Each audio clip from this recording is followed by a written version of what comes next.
Notorious Mohammed Ashfaq ಈಗಾಗಲೇ ಒಂದು ಮದುವೆಯಾಗಿದ್ದು, ಕಾಸರಗೋಡು ವಿದ್ಯಾನಗರ ಠಾಣೆಯಲ್ಲಿ ಇವನ ಮೇಲೆ 8 ಕ್ರಿಮಿನಲ್ ಕೇಸು ಇದೆ. ಮಂಗಳೂರಿನ ಕಾಲೇಜಿನಲ್ಲಿ ಕಲಿಯುತ್ತಿದ್ದ ನನ್ನ ಮಗಳನ್ನು ಅಪಹರಣ ಮಾಡಿ ಇಸ್ಲಾಂಗೆ ಮತಾಂತರ ಮಾಡಿದ್ದಾನೆಂದು ಹುಡುಗಿಯ ತಂದೆ ಮಂಗಳೂರು ಪೊಲೀಸ್ ಕಮಿಷನರ್ ಅವರಿಗೆ ದೂರು ನೀಡಿದ್ದಾರೆ. എൻ്റെ മകൾ തട്ടിക്കൊണ്ടുപോയി.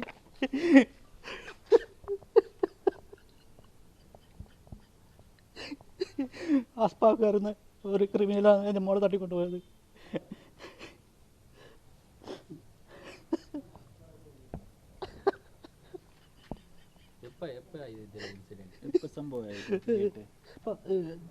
ജൂൺ 4 ഞാൻ തട്ടിക്കൊണ്ടുപോയി. എൻ്റെ ആടുന്ന് എൻ്റെ മോളെ വിദ്യാനഗർ പോലീസ് സ്റ്റേഷൻ നമുക്ക് ആടുന്ന് നമുക്ക് മടക്കി തന്നു. വീണ്ടും അവൻ എൻ്റെ മോളെ ഇതുപോലെ തട്ടിക്കൊണ്ടുപോയാൽ ചെയ്തത്. എനിക്ക് എൻ്റെ മോളെ ആകെയുള്ളൊരു മോളാണ്, അവളെയൊക്കെ തിരിച്ചു കിട്ടണം. ഉള്ളാളത്തുനിന്ന് ഉള്ളാളം പോലീസ് സ്റ്റേഷൻ, അതെ ഇപ്പോൾ പാണ്ഡ്യേശ്വരം പോലീസ് സ്റ്റേഷൻ ആടുന്നു. പിന്നെ ഞാൻ സപ്പോർട്ട് എനിക്കില്ല.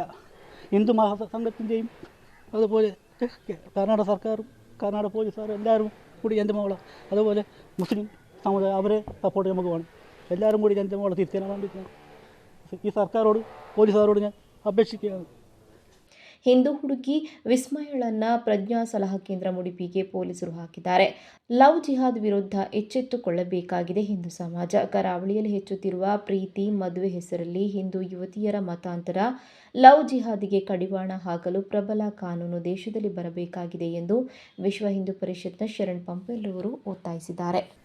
ಸಣ್ಣ ಸಣ್ಣ ಹೆಣ್ಣುಮಕ್ಕಳನ್ನು ಪ್ರೀತಿಯ ಹೆಸರಿನಲ್ಲಿ ಲವ್ ಜಿಹಾದಿನ ಮುಖಾಂತರ ಮತಾಂತರ ಮಾಡ್ತಾರೆ. ಅಷ್ಟು ಮಾತ್ರ ಅಲ್ಲ, ಅವರನ್ನು ಅಪಹರಣ ಮಾಡುವುದು, ಇಸ್ಲಾಮಿಗೆ ಮತಾಂತರ ಮಾಡುವುದು, ಮದುವೆಯಾಗುವುದು, ಈ ರೀತಿಯ ಚಟುವಟಿಕೆಗಳು ಕಾಸರಗೋಡು, ಮಂಗಳೂರು, ಉಡುಪಿ ಸೇರಿದಂತೆ ಕರಾವಳಿ ಭಾಗದಲ್ಲಿ ನಿರಂತರವಾಗಿ ಆಗ್ತಾ ಇದೆ.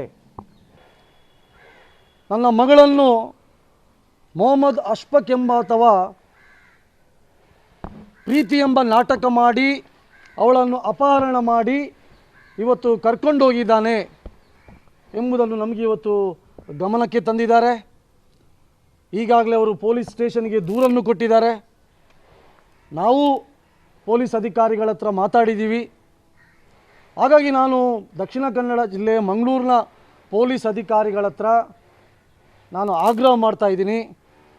ಇವತ್ತು ಯಾವ ಆ ಹಿಂದೂ ಹೆಣ್ಮಗಳನ್ನು ಮೊಹಮ್ಮದ್ ಅಶ್ಫಾಕ್ ಎಂಬಾತವ ಕಿಡ್ನಾಪ್ ಮಾಡಿಕೊಂಡು 4 ದಿವಸ ಅವನ ಜೊತೆ ಇಟ್ಟಿದ್ದಾನೆ, ಅವನ ಮೇಲೆ ಅಪಹರಣದ ಕೇಸನ್ನು ದಾಖಲು ಮಾಡಿ ಆ ಹುಡುಗಿಯನ್ನು ಇಸ್ಲಾಮಿಗೆ ಮತಾಂತರ ಮಾಡುವಂಥ ಸಂಚನ್ನು ರೂಪಿಸಿದ್ದಾನೆ ಎಂಬಂಥ ಕೇಸನ್ನು ಅವನ ಮೇಲೆ ಹಾಕಿ ಅವನನ್ನು ಜೈಲಿಗೆ ಹಾಕಬೇಕೆಂಬುದು ನಾನು ಬಲವಾಗಿ ಇವತ್ತು ಪೊಲೀಸ್ ಇಲಾಖೆಗೂ ಕರ್ನಾಟಕ ಸರ್ಕಾರಕ್ಕೂ ನಾನು ಈ ಸಂದರ್ಭದಲ್ಲಿ ಆಗ್ರಹ ಮಾಡ್ತಾಯಿದ್ದೀನಿ, ತಮ್ಮ ಗಮನಕ್ಕೆ ತರ್ತಾ ಇದ್ದೀನಿ.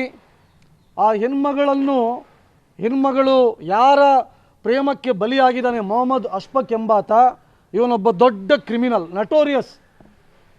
ಇವನ ಮೇಲೆ 10 ರಿಂದ 12 ಕೇಸು ಕಾಸರಗೋಡಿನ ವಿದ್ಯಾನಗರದಲ್ಲಿದೆ. ಇವನಿಗೆ ಕೆಲಸ ಇಲ್ಲ. ಕೇವಲ 2 ತಿಂಗಳ ಒಂದು ಪರಿಚಯದಲ್ಲಿ ಇವತ್ತು ಆ ಹುಡುಗಿಯ ಮನಸ್ಸನ್ನು ಕೆಡವಿ ಇವತ್ತು ಅವಳನ್ನು ಇಸ್ಲಾಮಿಗೆ ಮತಾಂತರ ಮಾಡುವಂಥ ಒಂದು ಕೆಲಸವನ್ನು ಇವತ್ತು ಅವನು ಮಾಡ್ತಾ ಇದ್ದಾನೆ. ಅದಕ್ಕೋಸ್ಕರ ನಾನು ಅವನ ಹೆತ್ತವರ ಹತ್ರ ಮತ್ತು ಕಾಸರಗೋಡಿನ ಯಾರು ಅಲ್ಲಿದ್ದಂಥ ಮುಸಲ್ಮಾನರು ಮುಖಂಡರಿದ್ದಾರೆ, ಅವನ ಸುತ್ತಮುತ್ತ ಇರುವಂಥ ಜಮಾತಿನ ಯಾರು ಆಡಳಿತ ಮಂಡಳಿದ್ದಾರೆ, ನಾನು ಅವರಿಗೆ ಹೇಳ್ತಾ ಇದ್ದೇನೆ, ದಯವಿಟ್ಟು ನಿಮ್ಮ ಯಾರು ಮೊಹಮ್ಮದ್ ಅಶ್ಫಾಕನಿಗೆ ಬುದ್ಧಿ ಹೇಳಿ. ಈ ಹುಡುಗಿಯ ತಂಟೆಗೆ ಬರುವುದಾಗಲಿ ಅಥವಾ ಇನ್ನು ಮುಂದೆ ಅವಳಿಗೆ ತೊಂದರೆ ಕೊಡುವುದಾಗಲಿ ಮಾಡುವುದನ್ನು ಅವನು ಬಿಟ್ಟು ಬಿಡಲಿ. ಇಲ್ಲದಿದ್ದರೆ ಮುಂದೆ ಆಗುತ್ತಿರುವಂತಹ ಅನಾಹುತಗಳಿಗೆ ನೀವೇ ಜವಾಬ್ದಾರರು ಎಂಬುದನ್ನು ನಾನು ಇವತ್ತು ಸ್ಪಷ್ಟವಾಗಿ ಹೇಳ್ತಾ ಇದ್ದೇನೆ.